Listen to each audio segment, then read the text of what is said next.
Hey, how you doing? It's your friend Phil here, Project Management Training Coach. Hope you're doing good. Welcome to 40 Days to PMP and CPM Exam Success. Today we're going to be talking about Chapter 3 in the PMBOK Guide. Chapter 3. Someone once said Chapter 3 is a scam because it does not contain anything other than what's in Chapters 4 to 13 at a high level. That's not completely true, and that was a student of mine who eventually got certified. I found that really funny. Chapter 3 will give anyone who reads it closely enough an idea about the landscape of project management, the landscape of project management through the lens of the PMI, and it will also get you to understand the mechanics of these processes, how they work together to give you certain key outputs and deliverables, project deliverables that are needed to run the project. It also is the beginning of the dreaded data flow diagrams, which lots of people can't stand them. And I feel sorry for those people who can't read the data flows, because there's a lot of good in these data flow diagrams. But a lot of people hate it. The moment I show them the pages in the PMBOK guide, they're like, let's skip.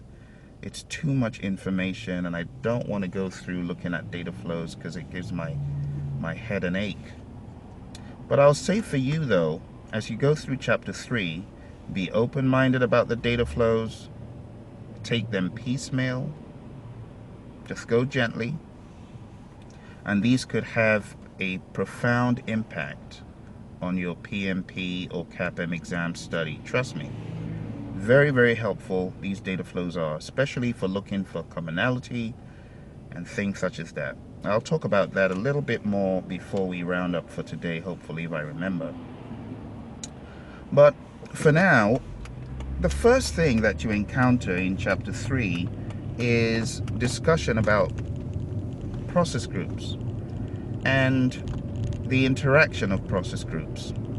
One thing I want you to take away from this session is that process groups are just buckets. Process groups are not a linear way in which projects are run. You do not run a project in the robotic fashion of initiate the project, then plan the project, and when all that's done, then execute the project, then monitor and control it and close it. No, no, no. That is not how projects are run.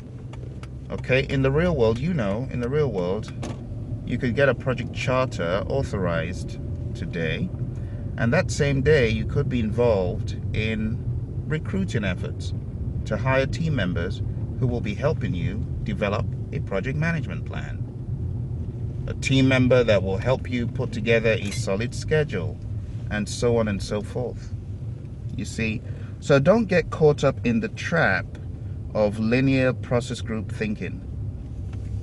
Linear process group thinking can really harm your performance on certain questions because they do not happen, these processes in a PMBOK guide do not happen in a linear fashion, okay? So there are 5 process groups: initiating, planning, executing, monitoring and controlling, and closing, right? You have those 5 process groups. And these process groups do not happen in strict order like that. They do not happen like that. Please bear that in mind. You could initiate a project through developing a charter, and the very next day you could be involved in executing, in acquiring, developing, and managing the project team. Okay? So please keep that in mind. Keep that in mind. The next thing I want to call your attention to is a particular table in the PMBOK guide, a particular chart in the PMBOK guide, where it shows these process groups as loops. I can't remember the exact page. I'm going to guess it's page 51. I really think it's page 51. And they loop. And I actually have a video of this on YouTube just to expose people to the idea of not thinking about these things in a linear fashion. Okay? The next big thing in Chapter 3 is the dreaded page 61, which people try to brain dump. There are a lot of dreaded things in this PMBOK guide, aren't they? So many things people hate to hear. Page 61, oh, it sends shivers. down some people's spines, but not yours. I mean, you're tough. You're tougher than they are, right? You can handle P61. The 47 processes, the 5 process groups, and the 10 knowledge areas.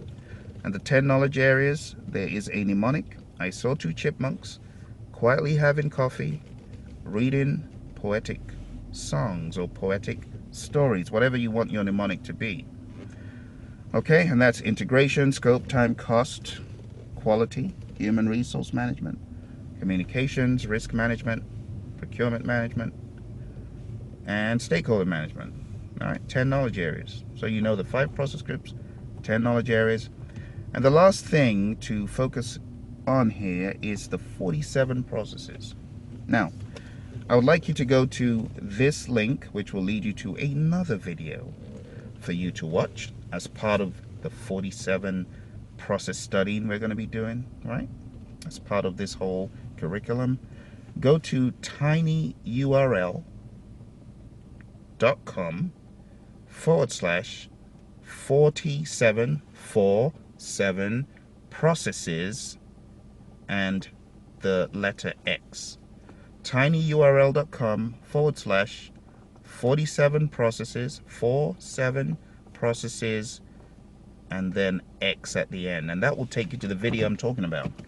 Watch that video to get a great idea of what exactly is done in each of these 47 processes. Now, this is going to take you about 30 minutes to do, but please do it. It will add tremendous value to your study. It will add tremendous value to your outlook of project management through the PMI lens. Okay? And that is your final assignment for today.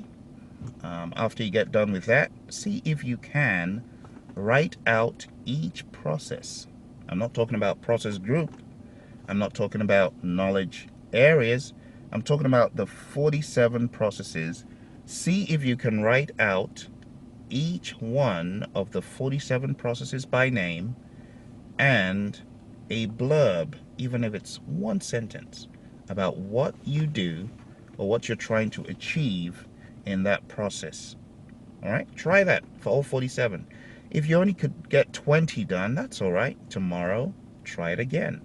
Try to get the other 27. And if you can only get a few each day, keep doing it till you can write out all the processes by process group, by knowledge area, and a short blurb about what you are actually doing in the process, what the output, the major output is. You see, every process has a major output.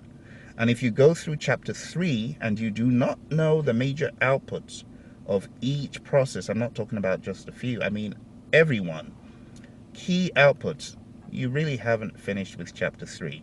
Because chapter 3 is where you know about the process groups, understand what these knowledge areas are all about at a high level, and add in the processes. Every process has an output. Most have unique outputs, not all, but most have unique outputs. Only a few processes do not have unique outputs. So know the unique outputs and you'll be ready to move into the next day for 40 days to PMP and CAPM exam success. Thanks for your audience. Speak to you soon.